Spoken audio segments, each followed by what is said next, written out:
On the afternoon of August 24th, 1814, Dolly Madison stood in the dining room of the President's house on Pennsylvania Avenue.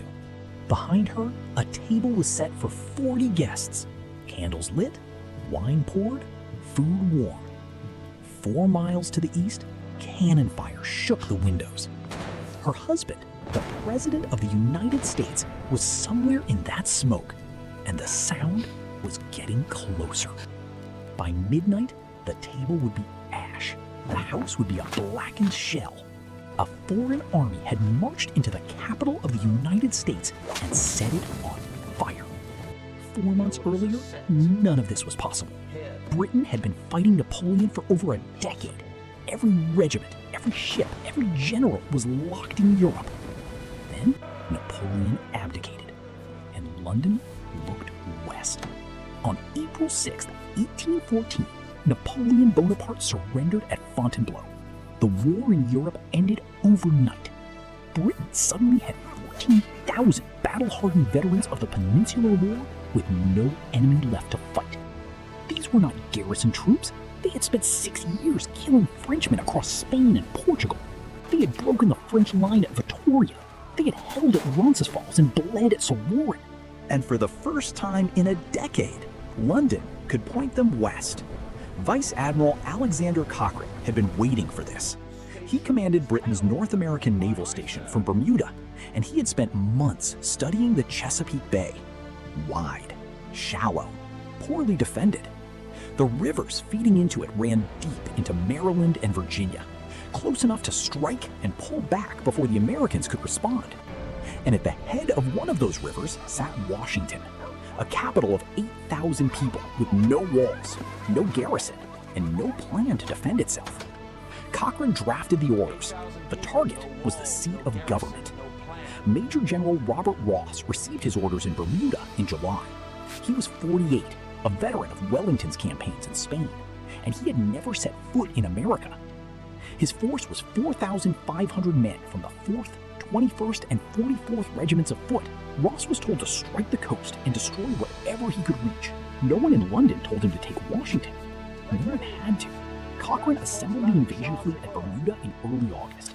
20 transports carried Ross's troops. Frigates and sloops provided escort. 3 rocket ships carried Congreve rockets, a weapon the Americans had never faced in open battle. The destination was not New York, not Boston, not Baltimore.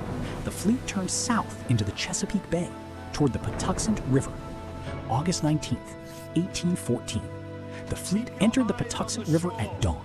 Ross landed 4,500 men at Benedict, Maryland, a small tobacco port with a population of a few hundred. The town was undefended. Not a single American soldier within 20 miles. The landing took 6 hours. Not a shot was fired. Ross formed his column on the riverbank, pointed it north toward Washington, 40 miles away, and started walking. The road north ran through Prince George's County, flat farmland under a brutal August sun. Temperatures hit 90 degrees. Ross's men marched in full wool uniforms, carrying 60 rounds of ammunition and 3 days of rations. They expected an ambush at every bridge and every tree line. They found empty roads, abandoned farms, a dog watching from a porch. The American militia had not mobilized. The capital, it seemed, did not know it was being invaded. 40 miles of open road, and not a single soldier stood on it. Washington, meanwhile, was in denial. Secretary of War John Armstrong had assured Congress that the capital was not a serious target. No enemy, he argued, would march on a seat of government with no strategic value. He was wrong. The militia call went out late. Men arrived from Maryland and Virginia with hunting rifles, farm tools, and no training. There was no time to organize them. There was barely time to count them. August 22nd. Ross reached Upper Marlborough, 20 miles from Washington. He sent a reconnaissance party ahead. The report came back within hours. The road to the capital was open. No one was coming to meet him. Ross wrote to Cochrane that the Americans appeared to have abandoned their capital entirely. He could not believe it. Neither could his officers. 20 miles of nothing between a foreign army and the president's front door. August 23rd. Ross gave the order to march on Washington. 4,500 men, exhausted and dehydrated from 5 days in the Maryland heat, stepped off in column on an open road. Between them and the president's house stood one small town called Bladensburg and a creek with a single bridge. Somewhere beyond that bridge, 6,000 Americans were finally digging in. The American defense at Bladensburg fell to Brigadier General William Winder. He had roughly 6,000 men, but fewer than 500 were regulars. The rest were militia from Maryland and Virginia, called up days earlier. Winder positioned them in 3 separate lines along the eastern bank of the Eastern Branch, a tidal creek with one wooden bridge. The lines were spaced nearly a mile apart. They could not reinforce each other. That bridge was the only way across. It was the one advantage the Americans held. Winder threw that advantage away. He pulled his forward units back from the bridge, leaving the crossing undefended. He spread his militia across open fields with no cover and no entrenchments. The regulars, the only troops who could hold a line, were placed a half-mile behind the militia in reserve. 3 disconnected lines, each one too thin to hold, each one too far from the next to matter. Ross reached Bladensburg at noon on August 24th. He climbed a low hill and studied the American line through his glass.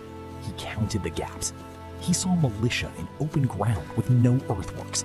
He saw the bridge, unguarded. His men were spent. Ross looked at the line one more time. He ordered the attack. The Congreve rockets would go first. The rockets came from a Royal Marine detachment on the eastern bank. Each one was a 3-pound iron cylinder filled with gunpowder, trailing a long wooden stick. They screamed across the field at eye level, trailing smoke and sparks. The Americans had never heard anything like it. The militia on the left flank broke before the British infantry fired a single volley. They dropped their rifles and ran. The rout took less than an hour. Winder ordered a general retreat, but it was already a stampede. The regulars tried to form a rear guard. They were overrun. The battle was over by 2 in the afternoon. President James Madison had ridden out to Bladensburg that morning to watch the battle. He sat on horseback in a field behind the American line, the first sitting president to observe combat since the Revolution. When the militia broke, Madison was 200 yards from the advancing British. He turned his horse and galloped. The President of the United States fled from a foreign army on American soil. If this is landing, subscribe. The next one is already in production. Now, back to Washington. Dolly Madison had been packing the president's house since morning. Cabinet papers went into trunks first, then the silver, then the Gilbert Stuart portrait of George Washington, 8 feet tall, bolted to the dining room wall. The frame would not come free. Dolly ordered it broken from the frame. She refused to leave until the canvas was rolled and secured. The British were 4 miles away. Dolly left in a carriage with the portrait, the cabinet papers, and a pet parrot. She would not see her husband for 3 days. Behind her, the president's house stood empty. The dining table was still set for 40. The candles were still burning. The food was still warm. The British were 2 miles away and closing. Ross expected a fortified capital. His intelligence reports described artillery batteries, entrenched regulars, and a militia force that would fight block by block through the streets. What he found instead was a city emptying itself. Carts loaded with furniture clogged the roads to Virginia. Families walked beside their wagons. Children cried. The capital of the United States was not preparing to defend itself. It was running. The final 6 miles to Washington took Ross's column the rest of the afternoon. The men marched in silence. No one sang. No one spoke. They were running on nothing, and they all knew what waited at the end of this road. The August light was going orange. Ahead, above the tree line, the white dome of the Capitol building caught the last of the sun. Cockburn wanted the entire city. Ross refused. Government buildings only. The rest of Washington would stand. Ross's column reached the eastern edge of Washington as the light failed. The city was silent. Front door stood open. A dog barked somewhere on Pennsylvania Avenue and stopped. Ross rode into the city on horseback. Cockburn rode beside him. The streets were deserted. A few residents watched from upper windows. No one challenged them. Ross turned onto Pennsylvania Avenue and rode west toward the president's house. The building was visible in the fading light. White columns, dark windows, no guard at the gate. Ross dismounted. The front door was unlocked. Ross walked through the front door of the president's house. The dining room was set for 40. The candles were burning. The food was still warm. He sat at the president's table. Cockburn sat across from him. They ate. They drank the president's wine. Then Ross stood, walked to the door, and gave the order to his men. Burn it. The first fire was set in the president's house. Ross's men dragged furniture from the dining room into the entrance hall. They piled chairs, tables, and curtains against the wooden walls. A Congreve rocket was fired through the front window. The roof collapsed within an hour. The Capitol building was next.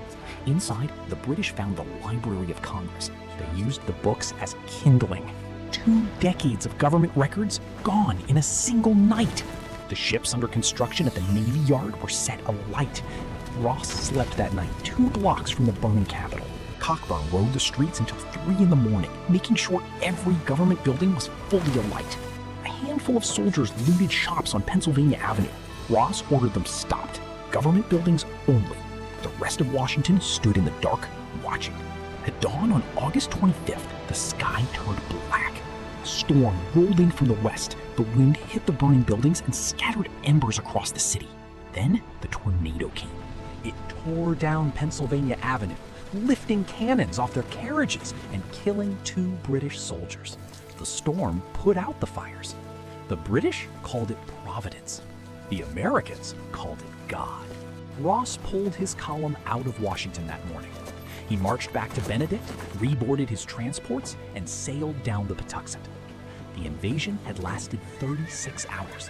He had lost roughly 250 men killed and wounded. The American capital was in ruins. 3 weeks later, the fleet turned north toward Baltimore.